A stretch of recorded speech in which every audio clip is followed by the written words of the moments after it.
Welcome to Stitching with Cindy Botts. Today I want to start a series on designing and creating unique bags. There are tote bags, there's grocery bags, there's purses, there's lunch bags, there's makeup bags, there are pouches. There are so many different things that you can make. There are many patterns on the market. I tend to like to make um, a pattern and then change it to make it unique for myself. So what I thought I'd start with in this series is the basic bag body. So I have this little bag here that I made. No straps, no pockets, just a simple bag. Now this bag would be nice as a gift bag.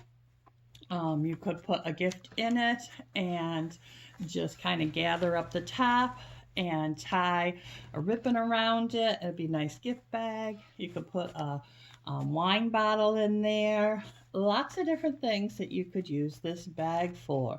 Now, sometimes you might want a bag a certain size or shape.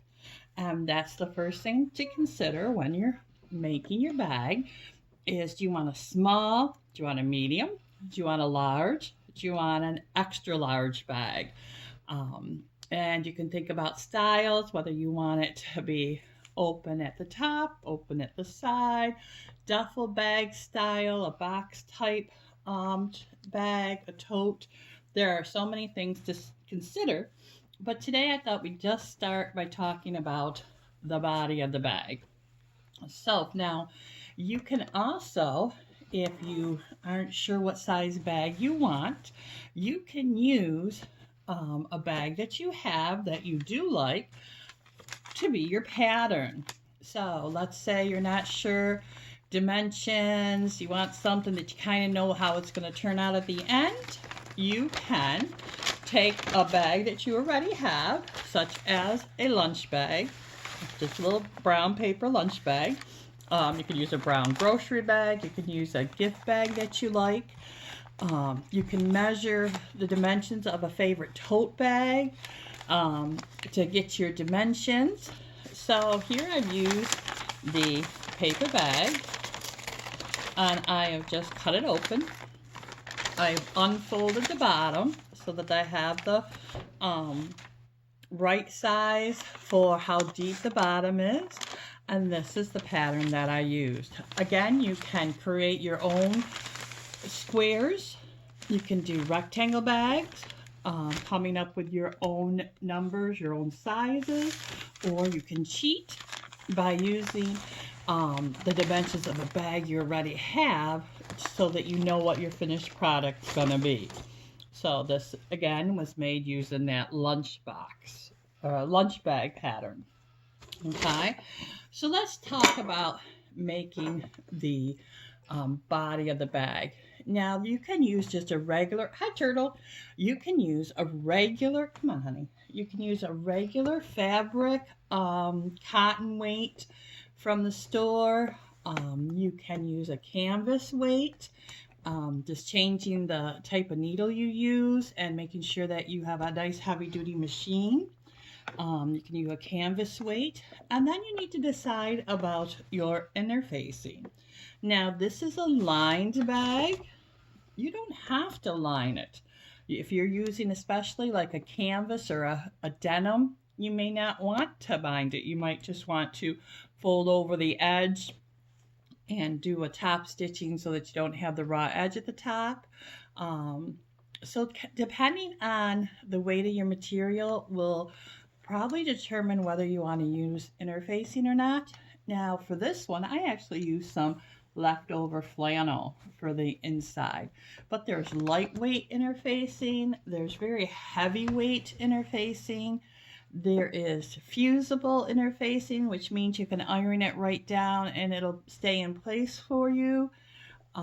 There's sew-in interfacing, and just depending on what you buy, the prices do vary.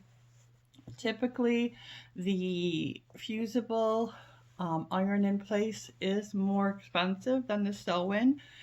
I typically buy the sew-in just because of the price difference. All right, this happens to be fusible. I'm not sure where I got this, but I do know you can get it at lots of different fabric stores.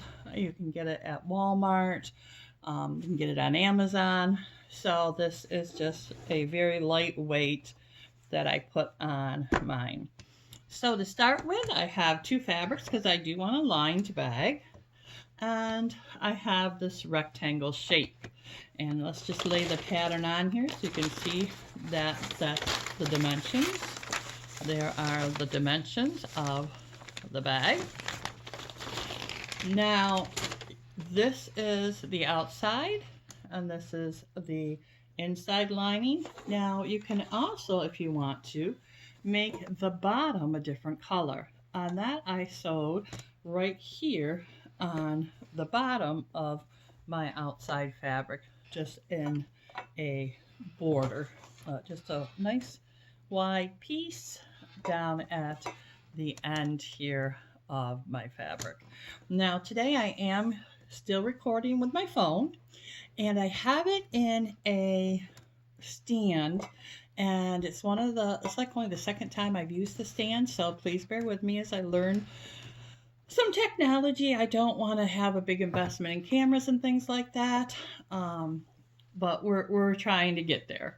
All right, so then you just take your inside fabric and either sew the interfacing on, and when I do the sewing, I usually do at least two sides, the top and the bottom.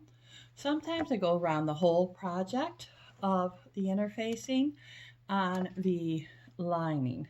All right, if you don't have a heavy interfacing but you want that result, you can go ahead and put the interfacing on both the lining and the outside fabric, and that'll give you a stiffer end product. Okay, so I have my two pieces of material. I just went right sides together, did my seam at the top. I'm a quilter, so a lot of times I use a 1/4 inch seam, but if you want to really make sure that this is going to stay together, you're not perfect on your seam allowances, go ahead and shoot for that 1.5 inches or that 5/8 seam. It's whatever you're comfortable with. So sewing those two together. Then the next step is to take yours. Now I switched fabric. This has a blue lining, but it still has the tools on this. So with right sides together, I went ahead and I started sewing here, and I went down the corner into the edge. Okay, you want to leave a nice opening. Now some people like to put their opening on the bottom of the bag. For stability and weight purposes, I really don't like to do that. I like to put mine in the side, but it's really up to you. So I left a good space for turning. If you make it too small, it really makes it difficult to get your corners in, and it just makes life difficult. And then I just went ahead and finished sewing the rest of the seam down that whole length and down the side. All right, then after I did that, I went ahead and did my corners. Okay, so there's different ways to do your corners. I like this method where you have these little like bunny ears. Okay, and what you do is you take your seams and you line up your bottom seam with your side seam so you get that nice and straight. You can feel the one seam on the other side. Okay, you can see that they're kind of nested there, and then you measure down from the tip to where you want your corner to be. So if you want just a small side seam, this is the width of your side seam here. This is what your side's gonna turn out to be, is this width here. So if you want it smaller, just bring it up closer to the point. If you want it wider, bring it down lower. Okay, so that's how I do my corners. Now I don't snip mine off usually until I'm sure that's where they want to be. Okay, once you cut it, you're done. Okay, so I like to turn mine right side out and give it a good check. Make sure that's what I want. If it's too wide, I can take the seam ripper, take Jack on a little date and pull out those stitching and make it smaller. All right. Once it's cut, you can always make it larger, this seam going down, but you can't make it smaller. So I do like to do that as a point of preference. Then once I know that these are correct, then I trim it down so it's only like 1/4 of an inch. Trim this point right off, turn it right sides out, and then I do the top stitching. Let's see where my part is here. Nice big hole so that I can pull it right side out. Okay. I use my iron and I have this just like that. This little crease almost creates itself from where the seams are. I just either finger press it depending on how big it is or use the iron, and then I just stitch that closed, and it's on the side so it usually doesn't show. Remember, don't put it close to your corner, to your bottom. Hi, Turtle. She's being interesting today. Come on, Turtle. Don't put it too close to your corners. You don't want to do that. Or too close to your top. It just makes it difficult for pulling it out. Then once I have that part done, then I go ahead and turn the bag so that it is in the proper position. Turtle, you're really being a interesting little kitty cat today. We're going to have to close the door for the next video. All right, so what we do is you just line up your outside and your lining, and you can use clips to hold that together. Get it all nice where you want it and clip it together. Sometimes I just iron it. I don't even use the clips, and it stays together nicely. You can just go ahead and top stitch that. All right, now the other way to do your corners, some people like the cut method. All right, and so what you do is you cut out the little rectangular square here, and then it's the same as before. You line up your, come on, Turtle, there you go, baby. You line up your side and your bottom seam, and then you just, sweetheart, come on, you just sew across. Okay, and some people like to do it that way. It's up to you whether you want to do it so your pattern would look like this with the holes cut out on the sides instead of just square up. That's up to you.